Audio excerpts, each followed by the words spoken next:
തോ ബശ്ലോം ലഹെർഗോ ദ് ലേശോനോ സുറിയോയോ. സുറിയാനി ഭാഷാ പഠന ക്ലാസ്സിലേക്ക് സ്വാഗതം. Welcome to the Syriac language course. സുറിയാനി ഭാഷയുടെ ഉത്ഭവം, സുറിയാനി ഭാഷയുടെ ചരിത്രം, സുറിയാനി ഭാഷയ്ക്ക് കേരളവുമായുള്ള ബന്ധം, സുറിയാനി ഭാഷാ പഠനത്തിൻ്റെ പ്രസക്തി തുടങ്ങിയ 4 കാര്യങ്ങളാണ് കഴിഞ്ഞ ക്ലാസ്സിൽ പറഞ്ഞത്. ഇതിൻ്റെ തുടർച്ചയാണ് ഇന്നത്തെ ക്ലാസ്. AD 1-ാം നൂറ്റാണ്ടിൽ എഡേസായിലെ അറമായ ഭാഷയിൽ നിന്ന് ഉത്ഭവിച്ച സുറിയാനി ഭാഷ 3 ലിപികളിൽ എഴുതപ്പെടുന്നുണ്ട്. സുറിയാനി ഭാഷയുടെ സുവർണ കാലഘട്ടം എന്നറിയപ്പെടുന്ന 4 മുതൽ 7 വരെയുള്ള നൂറ്റാണ്ടുകളിലെല്ലാം ഈ ഭാഷ എഴുതപ്പെട്ടിരുന്നത് സുറിയാനി ഭാഷയുടെ ഏറ്റവും പുരാതനമായ ലിപിയായിരുന്ന എസ്ട്രങ്കേല ലിപിയിലായിരുന്നു. എസ്ട്രങ്കേല എന്ന വാക്ക് ഉത്ഭവിച്ചിട്ടുള്ളത് സ്ട്രാംഗൂലോസ് എന്ന ഗ്രീക്ക് പദത്തിൽ നിന്നാണ്. ഈ വാക്കിൻ്റെ അർത്ഥം റൗണ്ടഡ്, വട്ടത്തിലുള്ളത് എന്നാണ്. അപ്രകാരമുള്ള ലിപിയായിരുന്നു, സ്ക്രിപ്റ്റായിരുന്നു എസ്ട്രങ്കേല. എസ്ട്രങ്കേല ലിപിയുടെ പ്രത്യേകത, എസ്ട്രങ്കേല ലിപി ഒരിക്കലും സ്വരങ്ങൾ, വവ്വൽസ് ഉപയോഗിച്ചിരുന്നില്ല. കോൺസണൻസ്, വ്യഞ്ജനാക്ഷരങ്ങൾ മാത്രമായിരുന്നു എസ്ട്രങ്കേല സുറിയാനി ഉപയോഗിച്ചിരുന്നത്. AD 431 എഫേസോസ് സുന്നഹദോസോടു കൂടി സുറിയാനി ക്രിസ്ത്യാനികളിലെ ഒരു വിഭാഗം നെസ്തോറിയൻ സുറിയാനിക്കാർ അല്ലെങ്കിൽ നെസ്തോറിയൻ സുറിയാനി ക്രിസ്ത്യാനികൾ എന്ന് അറിയപ്പെടാൻ തുടങ്ങി. ഇവർ വികസിപ്പിച്ചെടുത്ത സുറിയാനിയാണ് ഈസ്റ്റ് സിറിയക് അല്ലെങ്കിൽ പൗരസ്ത്യ സുറിയാനി. നെസ്തോറിയൻ സുറിയാനി അല്ലെങ്കിൽ കൽദായ സുറിയാനി എന്നും ഇത് അറിയപ്പെടുന്നുണ്ട്. ഈ സുറിയാനി ഇതിൻ്റെ പൂർണ്ണ രൂപത്തിൽ എത്തുന്നത് 7-ാം നൂറ്റാണ്ടിൻ്റെ അവസാനത്തോടു കൂടിയാണ്. ഈ നെസ്തോറിയൻ ക്രിസ്ത്യാനികൾ എസ്ട്രങ്കേലയിലുള്ള സുറിയാനി ലിപി അല്പമൊക്കെ പരിഷ്കരിക്കുകയും പുതുതായി സ്വരങ്ങൾ കൂട്ടിച്ചേർക്കുകയും ചെയ്തു. അവർ 7 വവ്വൽസ് സ്വരങ്ങളാണ് കൂട്ടിച്ചേർത്തത്. സ്വരങ്ങളായി ഇവർ ഉപയോഗിച്ചത് കുത്തുകൾ, ഡോട്ട്സ്, ബിന്ദുക്കളാണ് ഉപയോഗിച്ചത്. അത് അക്ഷരങ്ങളുടെ മുകളിലായും താഴെയുമൊക്കെയായി ചേർത്തുകൊണ്ടാണ് അത് വവ്വൽസ്, കോൺസണൻസിൻ്റെ കൂടെ കൂട്ടിച്ചേർത്തത്. എസ്ട്രങ്കേല സുറിയാനിക്ക് കോൺസണൻസ്, വ്യഞ്ജനാക്ഷരങ്ങൾ മാത്രമാണ് ഉണ്ടായിരുന്നത്, സ്വരങ്ങൾ ഉണ്ടായിരുന്നില്ല.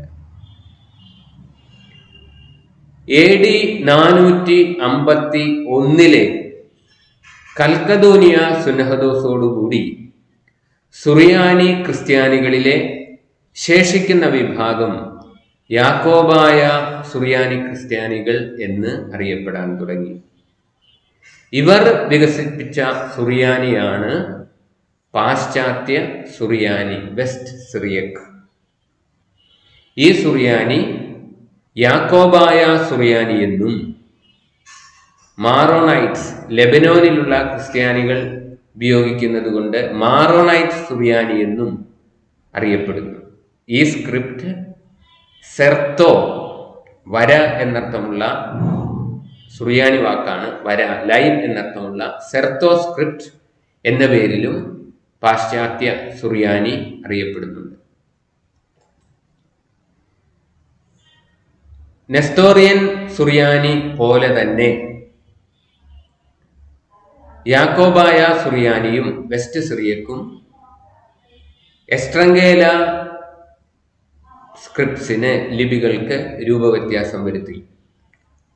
അതുപോലെ തന്നെ സ്വരങ്ങളില്ലാതിരുന്ന സുറിയാനിക്ക് ഇവരും സ്വരങ്ങൾ കൂട്ടിച്ചേർത്തു. ഡോട്ട്സ്, കുത്തുകൾ അല്ലെങ്കിൽ ബിന്ദുക്കളാണ് ഈസ്റ്റ് സിറിയക്കിൽ കൂട്ടിച്ചേർത്തതെങ്കിൽ വെസ്റ്റ് സിറിയക് ഗ്രീക്ക് അക്ഷരങ്ങളാണ് സ്വരങ്ങളായി കൂട്ടിച്ചേർത്തത്. ഈസ്റ്റ് സിറിയൻസ് 7 സ്വരങ്ങളാണ് ചേർത്തതെങ്കിൽ വെസ്റ്റ് സിറിയൻസ് ഗ്രീക്ക് അക്ഷരങ്ങൾ ഉപയോഗിച്ച് 5 സ്വരങ്ങളാണ് ഉപയോഗിക്കാനായിട്ട് തുടങ്ങിയത്. ഇങ്ങനെ സുറിയാനി ഭാഷ എസ്ട്രങ്കേല സുറിയാനി, പൗരസ്ത്യ സുറിയാനി, പാശ്ചാത്യ സുറിയാനി എന്നിങ്ങനെ 3 രീതികളിൽ എഴുതപ്പെടുന്നു. പ്രത്യേകമായി ശ്രദ്ധിക്കേണ്ട കാര്യം, ഇത് ഒരു ഭാഷയാണ്, വ്യത്യസ്ത ഭാഷകളല്ല, പക്ഷേ 3 രീതിയിൽ എഴുതപ്പെടുന്നു. കുറച്ചുകൂടി വ്യക്തമാക്കി പറഞ്ഞാൽ ഈ ഭാഷയിലെ വാക്കുകളെല്ലാം ഒന്ന് തന്നെയാണ്. ഈ ഭാഷയ്ക്ക് പൊതുവായി ഒരു വ്യാകരണം, ഒരു ഗ്രാമറേ ഉള്ളൂ. ഒരേ വാക്കുകൾ, ഒരേ വ്യാകരണം ഉപയോഗിക്കുന്ന ഏക ഭാഷയാണ് എസ്ട്രങ്കേല സുറിയാനി, ഈസ്റ്റ് സിറിയക്, വെസ്റ്റ് സിറിയക്. ഇവ തമ്മിലുള്ള വ്യത്യാസം 3 കാര്യങ്ങളിലാണ്. ഇവ തമ്മിലുള്ള വ്യത്യാസം: ഒന്ന്, ഇവയുടെ സ്ക്രിപ്റ്റ്, ലിപികൾ അല്പസ്വല്പം വ്യത്യാസമുണ്ട്. സ്വരങ്ങൾ വ്യത്യാസമുണ്ട്. ഉച്ചാരണം വ്യത്യാസമുണ്ട്. ഒന്നുകൂടി സംഗ്രഹിച്ചു പറഞ്ഞാൽ, ഇവ തമ്മിൽ ഒരേ വാക്കുകൾ, ഒരേ വ്യാകരണം, എന്നാൽ വ്യത്യസ്ത ലിപികൾ, വ്യത്യസ്ത സ്വരങ്ങൾ, വ്യത്യസ്ത ഉച്ചാരണങ്ങൾ. ഒരേ കാര്യം തന്നെ 3 രീതിയിൽ എഴുതിയിരിക്കുന്നത് ശ്രദ്ധിക്കുക. ആദ്യം, എസ്ട്രങ്കേല സുറിയാനിയിൽ സ്വരങ്ങൾ ചേർക്കാതെ ആബോ എന്ന പദം എഴുതിയിരിക്കുന്നു. സ്വരങ്ങൾ ഉണ്ടെങ്കിൽ അക്ഷരത്തിന്റെ മുകളിലോ താഴെയോ ആയിരിക്കും. രണ്ടാമത്, പൗരസ്ത്യ സുറിയാനിയിൽ ആവ എന്ന് എഴുതിയിരിക്കുന്നു. അത് ഉച്ചരിക്കുന്നത് ആവ എന്നാണ് പൗരസ്ത്യ സുറിയാനിയിൽ. അതിൻ്റെ കുത്തുകൾ അക്ഷരങ്ങളുടെ മുകളിലുമുണ്ട്, താഴെയുമുണ്ട്. പാശ്ചാത്യ സുറിയാനിയിൽ അക്ഷരങ്ങളുടെ മുകളിൽ മാത്രമാണ് സ്വരങ്ങൾ കാണപ്പെടുന്നത്. അപ്പോൾ ഒരു കാര്യം തന്നെ 3 വ്യത്യസ്ത രീതികളിൽ എഴുതിയിരിക്കുന്നത് നമുക്ക് ഇവിടെ കാണാനായിട്ട് സാധിക്കും. ഇനിയും കേരളത്തിൽ ഈസ്റ്റ് സിറിയക് 2 സഭാംഗങ്ങൾ ഉപയോഗിക്കുന്നുണ്ട്. പൗരസ്ത്യ കൽദായ സുറിയാനി സഭ, അല്ലെങ്കിൽ പ്രാദേശികമായി സൂറായികൾ, അല്ലെങ്കിൽ ഔദ്യോഗികമായി അസീറിയൻസ് എന്നറിയപ്പെടുന്ന, കൂടുതൽ തൃശൂർ ഭാഗത്ത് കേന്ദ്രീകരിച്ചിട്ടുള്ള പൗരസ്ത്യ കൽദായ സുറിയാനി സഭയും സീറോ മലബാർ സഭയും ഈസ്റ്റ് സിറിയക് പൗരസ്ത്യ സുറിയാനി ഉപയോഗിക്കുന്നു. 7 സുറിയാനി സഭകളാണ് ഉള്ളത്. ഇതിൽ പൗരസ്ത്യ കൽദായ സുറിയാനി സഭയും സീറോ മലബാർ സഭയും പൗരസ്ത്യ സുറിയാനി ഉപയോഗിക്കുന്നു.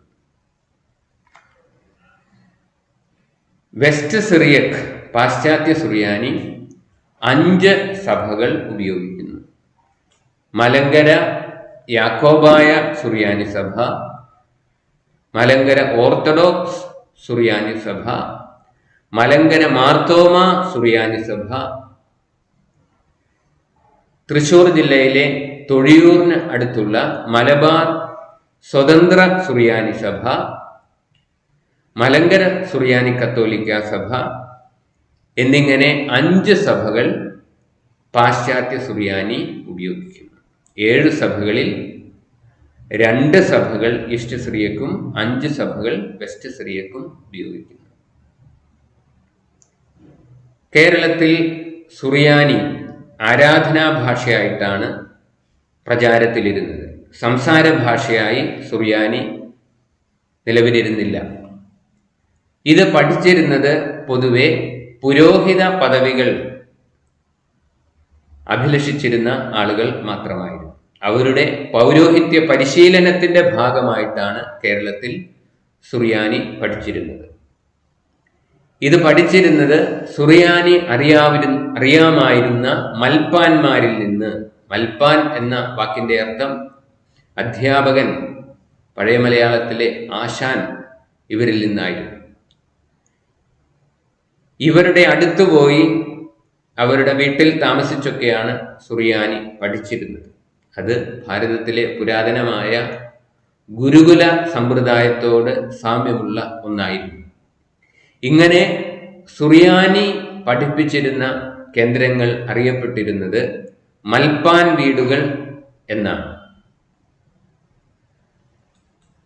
ആധുനിക കാലഘട്ടത്തിൽ സുറിയാനി പഠനം ആരംഭിച്ചത് സെറാംപൂർ യൂണിവേഴ്സിറ്റിയിലും, കൽക്കട്ടയിലെ സെറാംപൂർ യൂണിവേഴ്സിറ്റിയിലും, ചെന്നൈയിലെ മദ്രാസ് യൂണിവേഴ്സിറ്റിയിലും, കേരളത്തിലെ വിവിധ സ്കൂളുകളിലുമാണ്. ഇതിനെല്ലാം തുടക്കം കുറിച്ചത് മലങ്കര സുറിയാനി കത്തോലിക്ക സഭാ സ്ഥാപകനായ ആർച്ച് ബിഷപ്പ് മാർ ഈവാനിയോസ് മെത്രാപ്പോലീത്ത തിരുമേനിയാണ്. പിന്നീട് അത് ആരംഭഘട്ടത്തിൽ, പിന്നീട് അതായത് ഇപ്പോൾ കേരളത്തിലെ സുറിയാനി പഠനം കേരളത്തിലെ വിവിധ ഹയർ സെക്കൻഡറി സ്കൂളുകളിൽ +1, +2 തലത്തിൽ, അതുപോലെ തന്നെ കേരളത്തിലെ 3 സർവകലാശാലകളിൽ കാലിക്കറ്റ്, കേരള മഹാത്മാഗാന്ധി എന്നീ യൂണിവേഴ്സിറ്റികളിൽ ബിരുദതലത്തിൽ 2ാം ഭാഷയായി സുറിയാനി പഠിപ്പിക്കപ്പെടുന്നു. ഇതിനും പുറമെ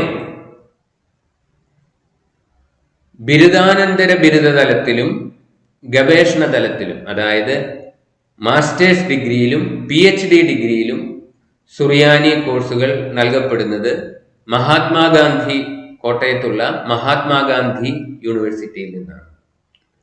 ഈ കോഴ്സുകൾ നടത്തുന്നത് കോട്ടയത്തുള്ള സെന്റ് എഫ്രേം എക്യൂമെനിക്കൽ റിസർച്ച് ഇൻസ്റ്റിറ്റ്യൂട്ടിൽ നിന്നാണ്. മലങ്കര സുറിയാനി കത്തോലിക്ക സഭ തിരുവല്ല അതിഭദ്രാസനത്തിന് കീഴിലാണ് സീരി പ്രവർത്തിക്കുന്നത്. സുറിയാനിയിൽ MA ബിരുദവും PhD ബിരുദവും നൽകുന്ന ഇന്ത്യയിലെ ഏക സ്ഥാപനമാണ് മഹാത്മാഗാന്ധി യൂണിവേഴ്സിറ്റിയുടെ റീജിയണൽ സെന്ററായ സീരി. ഇന്നത്തെ ഈ ക്ലാസ്സിൽ സുറിയാനി ഭാഷയുടെ വിവിധ സ്ക്രിപ്റ്റുകളെ പറ്റിയും സുറിയാനി കേരളത്തിൽ എങ്ങനെ പഠിപ്പിക്കപ്പെട്ടു എന്നുള്ളതിനെ പറ്റിയും ഇപ്പോൾ കേരളത്തിൽ എങ്ങനെയാണ് സുറിയാനി ഭാഷ പഠിപ്പിക്കപ്പെടുന്നത് തുടങ്ങിയ കാര്യങ്ങളാണ് ഇന്നത്തെ ക്ലാസ്സിൽ പരാമർശിച്ചത്. ഇനിയും അടുത്ത ക്ലാസ് മുതൽ സുറിയാനി പഠനം കൃത്യമായി, അതായത് സുറിയാനി അക്ഷരമാലയും സ്വരങ്ങളും വാക്കുകളുമൊക്കെ പഠിപ്പിക്കാനായിട്ട് തുടങ്ങും. ഇതുവരെ ശ്രവിച്ച എല്ലാവർക്കും തൗദി സാഗി. Thank you very much.